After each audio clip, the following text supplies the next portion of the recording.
بس نے اسے سولت پور اتار دیا تھا۔ عدلان سوناری نے سب سے پہلے اپنے لیے کسی ٹھکانے کی تلاش شروع کر دی۔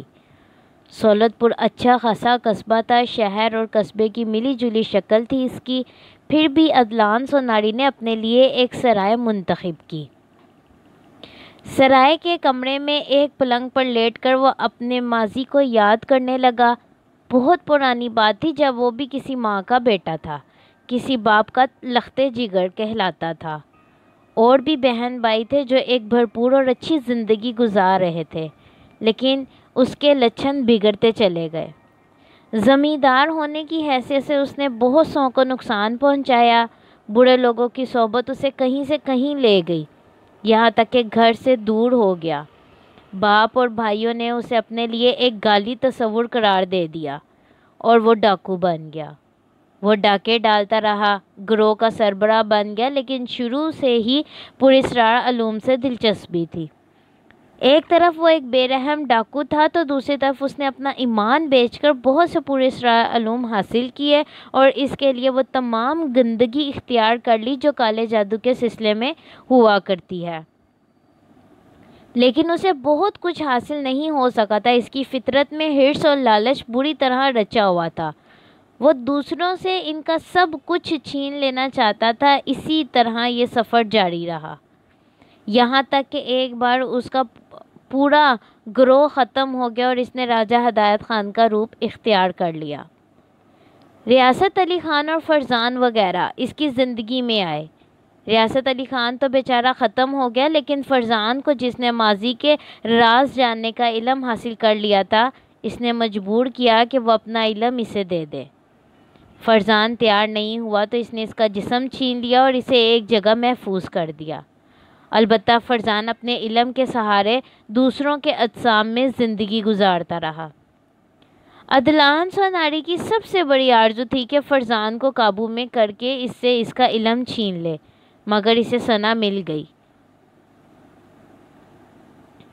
عدلان سوناری اس سے اس کا علم تو نہ چھین سکا، لیکن اس نے ثنا ہی کو اپنے کام میں لانے کا فیصلہ کر لیا، کیونکہ وہ جان گیا تھا کہ ثنا کے پاس عدلان سوناری کا دیا ہوا تحفہ ہے۔ لیکن ثنا اس کے ہاتھ سے نکل گئی اور وقت اسے اس منزل تک لے آیا کہ اب اس کے پاس کچھ بھی نہیں تھا سوائے چند چھوٹے موٹے علوم کے۔ چنانچہ یہاں تک آنے کے بعد وہ اب سولت پور میں ثنا کو تلاش کرنا چاہتا تھا۔ ہنسوں کا ایک علم اس کی رہنمائی کر سکتا تھا۔ چنانچہ یہاں قیام کے بعد تھوڑا سا وقت آرام کیا گیا اور اس نے ہنسوں کے علم سے ثنا کی کھوج لگانا شروع کر دی۔ اگر ثنا اس کے علم کے مطابق سولت پور میں ہی ہے تو اب وہ اسے تلاش کر لینا زیادہ مشکل نہیں ہوگا۔ ہنسے اس کی رہنمائی کرتے رہے۔ ریاست علی خان نے یہ تو بتا دیا تھا کہ حاضرات کے ذریعے ثنا سولت پور میں ہے، لیکن باقی نشاندہی اس نے نہیں کی تھی۔ تاہم ہنسوں کا علم اسے اس حویلی کی جانب اشارہ دے رہا تھا جو یوسف علی خان کی حویلی تھی، اور جب اس طرف اس کی نشاندہی ہوئی تو اس نے یوسف علی خان کے بارے میں سرائے کے ایک ملازم سے معلومات حاصل کی۔ یہاں ایک حویلی ہے جو یہاں کے کسی قدیم رئیس کی ہے، کیا تم اس کے بارے میں کچھ بتا سکتے ہو؟ بڑی حویلی تو ایک ہی ہے صاحب جی، یوسف علی خان صاحب کی۔ ہاں، میں انہی کی بات کر رہا ہوں۔ کس طرف ہے وہ؟ ملازم نے اسے حویلی کا راستہ بتایا۔ عدلان سوناری تیاریاں کرنے کے بعد حویلی کی تلاش میں نکل کھڑا ہوا اور حویلی اسے مل گئی۔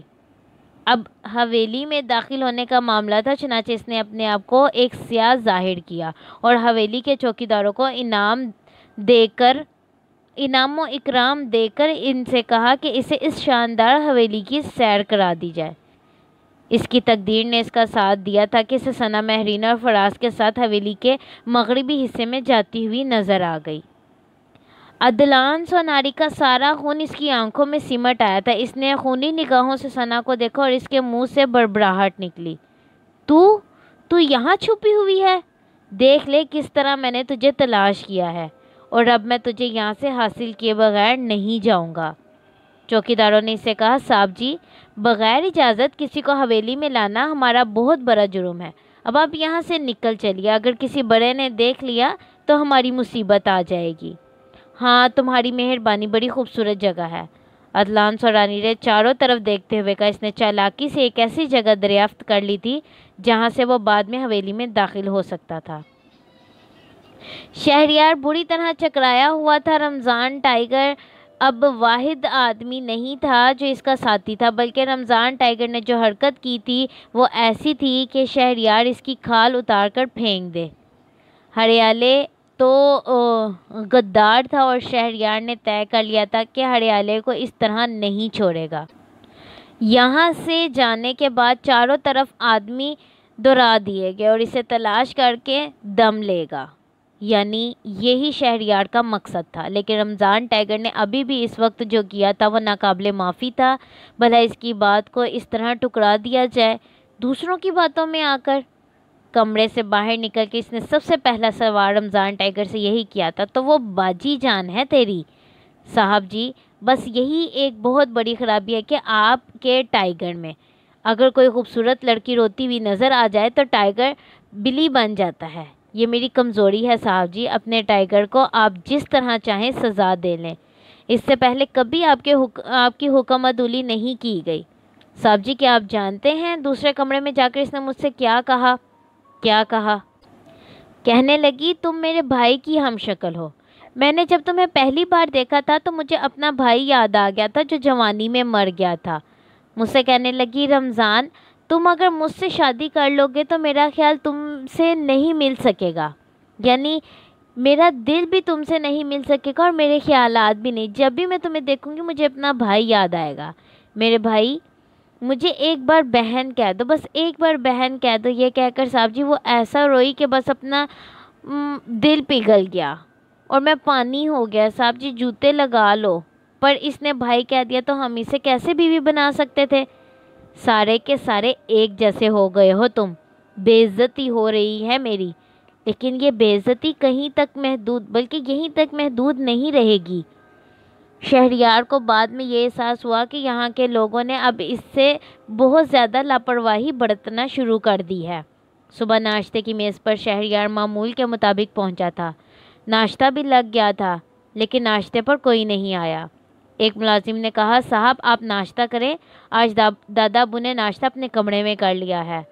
دوپہر کے کھانے پر بھی کوئی خاص اہتمام نہیں تھا، بس کھانے پینے کی چند چیزیں رکھی ہوئی تھیں۔ دوسرا دن بھی ایسے ہی گزرا اور شہریار غصے سے دیوانہ ہو گیا۔ سمجھا کیا ہے ان لوگوں نے ہمیں؟ بات کرتا ہوں دادا ابو سے۔ اور پھر شہریار خود ہی دادا ابو کے پاس پہنچ گیا۔ کیا ہو رہا ہے یہ آپ کے گھر میں میرے ساتھ؟ کیا ہوا شہریار، خیریت تو ہے؟ میں اس سلوک کی وجہ جاننا چاہتا ہوں۔ بھئی وجہ کچھ بھی سمجھ لو، تمہیں خود یہ اندازہ ہو گیا ہے کہ اب ہمارے حالات اتنے اچھے نہیں رہے ہیں۔ مہمان 1 دن کا ہوتا ہے، 2 دن کا ہوتا ہے، 3 دن کا ہوتا ہے، تم تو جانے کا نام ہی نہیں لے رہے۔ اب کہاں تک خاطر مدارت کروں تمہاری؟ پہلے تو ایسا نہیں تھا دادا ابو، پہلے تو میرے لیے یہاں سب کچھ موجود تھا۔ پہلے کی بات اور ہے، ہمارے تعلقات بھی اب اتنے اچھے نہیں رہے۔ دیکھیں دادا ابو، میں آدمی کھرا ہوں، کھری بات کرتا ہوں۔ میرے پارٹنر فخر الدین، آپ اسے نہیں جانتے، وہ بڑا کھردماغ ہے۔ آپ یہ سمجھ لیجیے کہ میری وجہ سے اس نے حویلی چھوڑ رکھی ہے۔ دادا ابو اب آپ مجھے بتائیں، مجھے کیا کرنا چاہیے؟ زمینوں میں بھی اسی کا پیسہ لگا ہوا ہے، میرے اکیلے کے پاس اتنا پیسہ کہاں سے آیا؟ یہی ہم لوگ غور کر رہے تھے، اب ہمیں کیا کرنا چاہیے؟ بس یہی کرو کہ حویلی خالی کر دو۔ نہیں شہریار، یہ نہیں کروں گا، بلکہ اب یہ کہوں گا کہ تم اپنا قرض واپس لے لو اور رفو چکر ہو جاؤ۔ اور ایک بات اور کہوں گا تم سے، خبردار اب اپنے آپ کو اس حویلی کا دماد مت کہنا، دانت نکال کر ہتھیلی پر رکھ دیے جائیں گے۔ ہم لوگ بہت شریف ہیں، لیکن جب شریف بدماشی پر اترتے ہیں تو ان سے بڑا بدماش کوئی نہیں ہوتا۔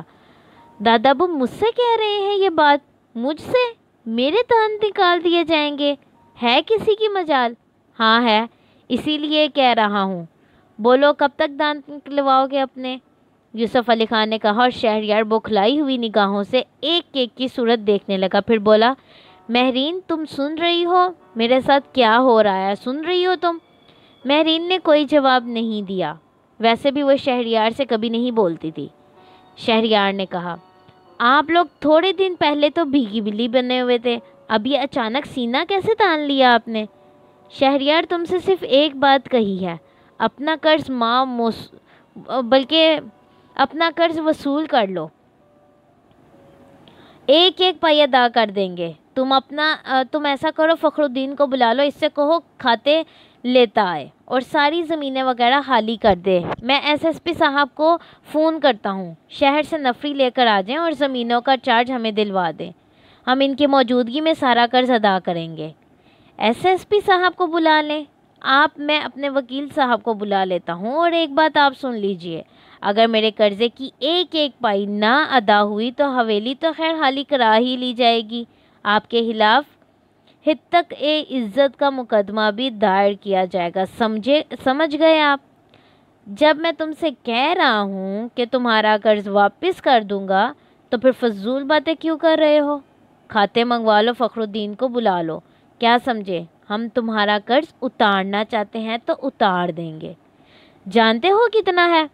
ارے یار فضول باتیں مت کرو، جو میں نے کہا ہے وہ کرو، چلو دفع ہو جاؤ، اور یوں کرو کہ فخر الدین کو جتنی جلدی ہو سکے بلا لو، اس سے زیادہ ہم برداشت نہیں کر سکتے، سمجھ رہے ہو نا؟ ورنہ پھر تم سے درخواست کریں گے کہ سولت پور میں بلکہ کئی سرائے ہیں، تم وہاں جا کرو، اس وقت یہاں آؤ جب تمام کھاتے ماں وکیل پورے ہو جائیں اور ہمارے تک پہنچ جائیں۔ دیکھ لوں گا، شہریار نے کہا اور غصے سے پاؤں پٹکتا ہوا باہر نکل گیا۔ سب لوگ مسکرانے لگے تھے۔ چند لمحات وہ سب شہریار کی باتوں کو یاد کرتے رہے، پھر اس کے بعد یوسف علی خان نے کہا، اب ہم اس کے رد عمل کا انتظار کریں گے، دیکھیں وہ کیا کرتا ہے۔ دادا ابو، میرا تو خیال ہے کہ گھی سیدھی انگلی سے نہیں نکلے گا، آپ کو اس سلسلے میں پولیس سے مدد لینا ہی ہوگی۔ بیٹے یہ کوئی مشکل کام نہیں ہے، میں کر لوں گا، چاہتا ہوں کہ بات بہت سے کانوں تک نہ پہنچے، لیکن اگر مجبوری ہوئی تو اللہ مالک ہے۔ ویسے میں غافل نہیں رہنا چاہیے، برا آدمی کوئی بھی برائی کر سکتا ہے۔ دادا ابو نے فراز کو جواب دیا اور فراز ٹھنڈی سانس لے کر خاموش ہو گیا۔ غم ہی غم تھے حیات علی کی زندگی میں۔ اس وقت کے لیے اپنے آپ کو مجرم سمجھتا تھا جب ایس ایس پی سجاد حسین کے کہنے پر اس نے ثنا کو رجا ہدایت خان کے پاس لے جانے کی غلطی کی تھی۔ کسی کے بارے میں جانے بوجھے بغیر کسی اجنبی اور معصوم لڑکی کو داؤ پر لگا دینا اچھا عمل نہیں ہوتا۔ ثنا خواہ مخواہ اپنی محبت کا شکار ہو گئی، اور وہ ایک سیدھی سادی لڑکی تھی۔ زمانے کے نشیب و فراز کہاں دیکھے تھے اس نے کہ بہت زیادہ احتیاط کا مظاہرہ کرتے ہوئے کوئی ایسا قدم اٹھا ڈالتی کہ عدنان سوناری ہاتھ ملتا رہ جاتا۔ اب اس کے دل میں مایوسی گھر کرنے لگی تھی۔ ادھر سنجوکتا بھی آ گئی تھی، ایک مظلوم لڑکی جس کے بارے میں تمام تر معلومات حاصل ہونے کے بعد حیات علی کے دل میں بے شمار بار یہ خیال ابھرا تھا کہ کاش وہ اس لڑکی کی کوئی مدد کر سکے، لیکن جن حالات میں وہ پھنسا تھا وہ اس دنیا کے لیے ناقابل یقین سے تھے۔ بہرحال سنجوکتا چلی گئی تھی۔ وہ اس بستی میں ایک سرائے منتخب کر کے اس کے ایک کمرے میں ٹھہر گیا تھا۔ ایک چھوٹی سی بستی تھی، اب وہ مایوسی سے یہ سوچ رہا تھا کہ واپس چلا جائے۔ ثنا کے سلسلے میں شاید اب وہ کچھ نہ کر سکے۔ ثنا زندہ ہے، اگر وہ خود ہی اس سلسلے میں کوئی رابطہ قائم کرے تبھی کچھ ہو سکتا ہے، ورنہ اس کی تمام تر جدوجہد اب ناکام ہو چکی تھی۔ سرائے کے گوشے میں وہ اس وقت سوچ میں ڈوبا ہوا تھا، شام کے سائے جھک آئے تھے کہ اس نے اپنے عقب میں ایک آہٹ سنی۔ پلٹ کر دیکھا تو سنجوکتا کے بدن کا خوبصورت خاکہ اس کی نگاہوں کے سامنے تھا۔ روحوں کا یہ کھیل بھی بھلا کسی نے اپنی آنکھوں سے کاہے کو دیکھا ہوگا؟ چمکدار لکیروں میں سنجوکتا کا وجود چھپا ہوا تھا۔ بے اختیار ہی اس کے منہ سے نکلا، سنجوکتا؟ ہاں میں آ گئی ہوں بابو، وعدہ کیا تھا نا آپ سے کہ آپ کی پریمکا کا پتہ لگا ہی لوں گی۔ حیات علی بے اختیار کھڑا ہو گیا۔ تو کیا تمہیں اس کے بارے میں کچھ معلوم ہو گیا؟ ہاں، بیچاری تمہارے پاپی دشمن سے بھاگی پھر رہی ہے۔ تمہارے پاپی دشمن کے بارے میں بھی میں زیادہ نہیں جان سکی، پر اتنا پتہ چل گیا ہے کہ تمہاری پریمکا اب اس کے چنگل میں نہیں ہے، پر ایک بری خبر یہ بھی ہے کہ تمہارا دشمن اب اسے تلاش کرنے میں کامیاب ہو گیا ہے، اس نے اسے دیکھ لیا ہے۔ حیات علی کا سانس دھونکنی کی طرح چلنے لگا۔ سنجوکتا مجھے بتاؤ وہ کہاں ہے؟ وہ ایک بہت دولت مند آدمی کے ساتھ رہتی ہے جس کا نام یوسف علی خان ہے، وہ وہاں بڑے مزے سے ہے، لیکن ہمیں پتہ چلا ہے کہ اسے ایک بار پھر تمہارا دشمن اپنے قبضے میں لینے کی تیاریاں کر رہا ہے۔ کہاں ہے وہ؟ مجھے وہاں تک پہنچا دو سنجوکتا، میں تمہارا یہ احسان زندگی بھر نہیں بھولوں گا۔ سنجوکتا کے لہجے میں پیار امڑ آیا۔ اس نے کہا، نہیں، یہ میں تم پر احسان نہیں کر رہی، بس یوں سمجھ لو کہ میرے من میں تمہارے لیے بہت بڑی جگہ پیدا ہو چکی ہے۔ بہت اچھے انسان ہو تم۔ میں اس سمے تک تمہارا ساتھ دوں گی جب تک کہ تمہاری پریمکا تمہیں نہ مل جائے، اور یہ بھی تمہیں بتائے دیتی ہوں کہ وہ تمہیں ملے گی اور ضرور ملے گی۔ پھر میں کیا کروں سنجوکتا؟ جو کہہ رہی ہوں کرتے رہو۔ یہاں سے لاڑی اڈے جاؤ، وہاں سے تمہیں سولت پور کی لاڑی مل جائے گی۔ میں تمہارے ساتھ ساتھ ہی ہوں، چنتا مت کرو، بس جیسے میں کہوں ویسے کرتے رہو۔ میں ابھی لاڑی اڈے جا رہا ہوں۔ ہاں جاؤ، اور فکر مت کرو، میں خود تمہارے سامنے آ جایا کروں گی۔ حیات علی کے دل میں امید کی ایک کرن روشن ہو گئی تھی۔ حقیقت یہ ہے کہ وہ عملی انسان تھا اور اس طرح کے خوابوں اور کہانیوں پر یقین نہیں رکھتا تھا، لیکن اب جب یہ کہانیاں مجسم ہو کر سامنے آ جائے تو دو ہی صورتیں ہوتی ہیں کہ انسان اپنے آپ کو پاگل سمجھ لے یا پھر ان کہانیوں پر یقین کر لے۔ سنجوکتا کی ہدایت کے مطابق وہ لاڑی اڈے پہنچا۔ اتفاق کی بات ہے کہ ایک لاڑی کا کنڈکٹر سولت پور کی آوازیں لگا رہا تھا۔ چنانچہ حیات علی جلدی سے اسی بس میں جا بیٹھا۔ امید کی اس کرن نے اس کے بدن میں جوش بھر دیا تھا اور وہ سوچ رہا تھا کہ اگر یہ ممکن ہے کہ ثنا اسے مل جائے۔ بس نے سفر شروع کر دیا تو وہ اسی سوچ میں گم تھا تو وہ اپنی زندگی خوش و خرم گزارے گا۔ حیات علی کو وقت کا احساس بھی نہ ہو سکا، حالانکہ سولت پور کا فاصلہ کافی تھا۔ بس جس وقت سولت پور پہنچی اس وقت کافی اندھیرا تھا۔ حیات علی سولت پور کے بسوں کے اڈے پر اتر گیا۔ ایک عجیب سی بے بسی اور بے کسی سی محسوس ہو رہی تھی، لیکن سنجوکتا نے اسے یہاں بھی تنہا نہیں چھوڑا۔ وہ کہنے لگی، سولت پور کوئی بالکل ہی پسماندہ جگہ نہیں ہے، مگر پھر بھی تمہیں کسی ایسے غیر معروف ہوٹل یا سرائے میں رہنا چاہیے جہاں لوگ زیادہ تمہاری طرف متوجہ نہ ہو سکیں۔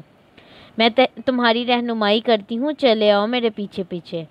حیات علی اس روشن لکیر کے پیچھے چل پڑا جس کے لیے اس کے دل میں ہمیشہ یہ طرب پیدا ہوتی جاتی تھی کہ کاش اس ایک روشن لکیر کی بجائے وہ اپنی اصل حالت میں اصل حیثیت سے اس کے ساتھ ہوتی اور اس سے کیا ہوا وعدہ وہ پورا کرتا۔ لیکن سنجوکتا نے قربانی دے کر اس کے لیے بہت کچھ کیا تھا۔ ایک سرائے میں قیام کیا گیا اور اس کے بعد سنجوکتا نے کہا، اب مجھے آگیا دو، یہاں آرام سے رہو، اب میں تمہیں آگے کا کام بعد میں بتاؤں گی۔ تمہیں کیا کرنا ہے سنجوکتا؟ تم نہیں، بس میرے کسی احسان کا ذکر مت کرو، ایسا مت کرو، میں تمہیں کہتی ہوں۔ سنجوکتا کی آواز میں ایک جذباتیت سی پیدا ہو گئی تھی اور حیات علی آنکھیں بند کر کے گردن ہلانے لگا۔ شہریار کے بارے میں علم ہوا کہ وہ رمضان ٹائیگر کے ساتھ حویلی چھوڑ کر چلا گیا ہے۔